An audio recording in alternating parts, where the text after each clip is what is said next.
திரு நாகராஜ், சாதிவாரி கணக்கெடுப்புல உங்க நிலைப்பாடு என்னன்னு தெளிவா சொல்லுங்க. அதுலேருந்து புரிஞ்சுக்கிறோன்றாரு. அதுக்கு தாண்டி பெரியார் அல்லது திராவிட இயக்கங்கள் இந்த மாநிலத்திற்கு என்ன செஞ்சிருக்கு அப்படிங்கிறத நீங்க அப்படி ஓரிரவுல இதெல்லாம் நடந்துச்சுன்னு எதிர்பார்க்க முடியாது. எதையெல்லாம் செய்யணுமோ செஞ்சிருக்காங்க, இன்னும் செய்ய வேண்டிய தூரம் இருக்கு, அதுக்கு தான் நூற்றாண்டு தேவை அப்படிங்கிறார்.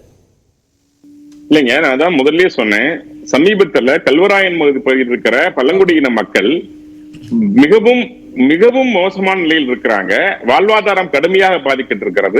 சாராயம் காய்ச்சுகிறார்கள். போய் இந்த இடத்தை முதல்வர் ஆய்வு செய்ய வேண்டும் என்று உயர்நீதிமன்றம் சொல்லுகிறது. அது சொல்றது கருத்து வேறுபாடு மாற்றம் இருக்கலாம், ஆனால் சொல்லுகின்ற நிலையில தான் எனக்கு சமூக நீதி இருக்கிறது. அதான் சொல்றேன். இது கூட செய்ய முடியலன்னா அப்ப என்ன சமூக நீதியினுடைய நிலைப்பாடு என்ன? திமுக தோட்டத்தின் நோக்கம் என்ன? என்ன செய்திருக்கீங்க நீங்கிறது என்னோட கேள்வி ஒன்று. இரண்டாவது, சாதிவாரி கணக்கெடுப்பு குறித்து தெளிவா எங்களுடைய அமித்ஷா ஆகட்டும் அல்லது RSS தெளிவா சொல்லிட்டாங்க. சாதிவாரி கணக்கெடுப்பு மக்களுடைய மேம்பாட்டுக்கு பயன்படுமானால், மக்களுடைய நலனுக்கு பயன்படும் என்றால் அதை எடுப்பதில் எவ்விதமான மாற்று கருத்தும் இல்லை. ஆனால் அதை வைத்து வாக்கு வங்கி அரசியல் செய்வதானால் அதை பாஜக ஏற்றுக்கொள்ளாது.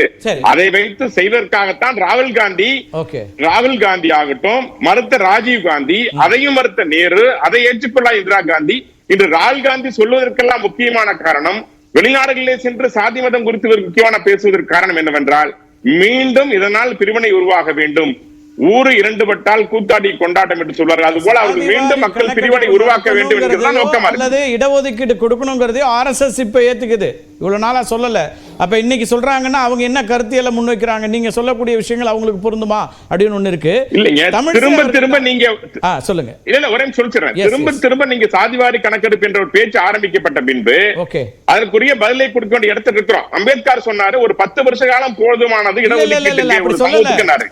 அது தவறு. மீண்டும் தவறான கருத்தை நம்ம பதிவு பண்ண முடியாது. அம்பேத்கர் எல்லோரும் சமமான இடத்திற்கு வரும் வரை இது தேவைன்னு தான் சொன்னாரு. 10 வருஷம்னு காலக்கெடுவுல எங்கேயும் வைக்கல. அது குறித்த ஆய்வு வேண்டாமான்னு கேட்கிறேன் நான். அது குறித்து ஒரு ஆய்வு செய்ய வேண்டாமான்னு நான் கேட்கிறேன். 50 ஆண்டு காலம் 75 ஆண்டு காலம் 80 கோடி பேருக்கு மத்திய அரசாங்கத்திலிருந்து மாதம் நாம உணவுப் பொருட்கள் கொடுக்கிறோம். அப்படின்னா என்ன அர்த்தம்? 80 கோடி பேர் இன்னும் உணவுப் பொருட்களை வாங்க வேண்டிய இடத்துல தான் இருக்காங்கன்னு அர்த்தம். சமமான நிலை எங்க வந்துருச்சு? ஆய்வு பண்ண வேண்டிய இல்லங்க, நான் பதில் சொல்றேன். 55 ஆண்டு காலம் காங்கிரஸ் ஆண்டது. திமுக 15 ஆண்டு காலம் 10 ஆண்டு காலம் கூட்டணி இருந்தது. பல ஆண்டு காலம் கூட்டணி இருந்தது. அவங்க தீர்க்கல, நாங்க தீர்க்கிறோம் தான் வந்திருக்கிறோம். 10 ஆண்டு காலத்துல 80 கோடி பேர் வறுமையில் இருக்கிறாங்க. 25 கோடி பேரை வறுமையில இருந்து மீட்டிருக்கோம்னு சொல்றோம் நாங்க. எங்களுக்கு 10 ஆண்டு காலம். சார், நீங்க உங்க ஆர்குமெண்டே வச்சுக்கிறேன். 25 கோடி பேரை வறுமையில இருந்து மீட்டிருக்கீங்க. இன்னும் எவ்வளவு பேர் இருக்காங்க வறுமை கோட்டுல? இன்னும் 60 கோடி பேர் இருக்கலாம். 55 கோடி பேர் இருக்கலாம். இன்னும் சமமான நிலை வரல பொருளாதார ரீதியா, சமூக ரீதியா. 55 ஆண்டு காலத்துல என்ன செஞ்சீங்கன்னு தான் கேக்குறேன் நான். அது வேற. அந்த கேள்வி வேற. நம்ம ஆய்வுக்கு உட்படுத்த வேண்டாமா இப்ப இருக்கக்கூடிய இடஒதுக்கீட்டுக்கான இடத்தை அப்படின்னு இப்ப நம்ம பேச முடியும். ஆய்வுக்கு உட்படுத்தக்கூடிய அளவுக்கு நாடு இன்னும் வரல அப்படிங்கறதானே இருக்கக்கூடிய பிரச்சனையே. அதானே சொல்றேன், சுட்டி காட்டுறேன். 10 ஆண்டு காலத்துல 25 கோடி பேரை வறுமையிலிருந்து மீட்டெடுத்தோம்னா 55 ஆண்டு காலம் காங்கிரஸ் ஏன் செய்யவில்லை தான் என்னோட கேள்வி. அரசியல் ரீதியா தமிழிசை ஒரு கேள்வி வைக்கிறாங்க. தமிழ்நாட்டில் திராவிட சாயலில் கட்சி கூடாது, தேசிய சிந்தனை கொண்ட கட்சி தான் வேண்டும். இப்போ திராவிட கட்சிகளுக்கு தேசிய பார்வை இல்லைன்னு ஒரு முடிவுக்கு வந்துடுறீங்களா? அல்லது விஜய் அவர்களோ அல்லது வேறு யாரோ என்ன விதமான கட்சியை என்ன விதமான சித்தாந்தத்தை எடுத்துட்டு வரணுங்கிறதையும் நீங்க தான் சொல்வீங்களா? அவரவர்களுக்கான உரிமை இருக்கு, மக்கள் ஏற்க போறாங்க. எது சரியோ அல்லது எது பாப்புலரா மக்கள் ஏற்பு இருக்கோ அதை ஏற்றுக்க போறாங்க. அதை ஏன் விமர்சிக்கிறீங்க?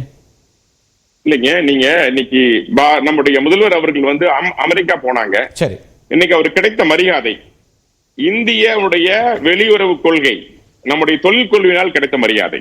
இன்னைக்கு வெளியே வர்ற கம்பெனிகளுக்கு, கட்சி கார்பரேட்டுகளுக்கு நாம கொடுக்கிற அந்த சலுகைகள் இன்னைக்கு நிறைய கம்பெனிகளை இந்தியாவுக்குள்ள வர.